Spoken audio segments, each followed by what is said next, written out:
মায়ের হাতের লাল লাল খাসির মাংসের ঝোল আজ একটু অন্যরকমভাবেই করা হবে।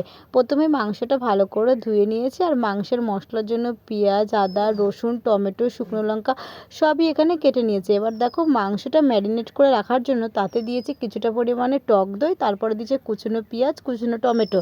আবার বেটে রাখা মশলাটা এর মধ্যে দিয়ে নুন, হলুদ আর একটু কাঁচা সর্ষের তেল দিয়ে খুব ভালো করে মাংসটা মেখে রেখেছি আধ ঘন্টা মতন। এইবার কড়াইতে তেল দিয়ে নুন হলুদ দিয়ে মেখে রাখা আলুটা ভালো করে ভেজে তুলে নিয়েছে।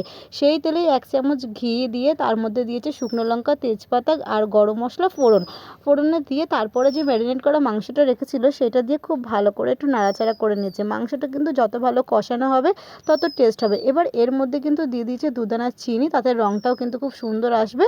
আর তারপর দেখো, এতে দিয়েছি একটু গরম জল। সেদিনকার মাংসটা গরম জলে করা হয়েছে, ঠান্ডা জলে করা হয়নি। তো মাংসটা ফুটে গেছে, এবার এর মধ্যে আলুগুলো দিয়ে সেদ্ধ করে নামিয়ে নিলে রেডি হয়ে গেল খাসির মাংসের লাল লাল ঝোল।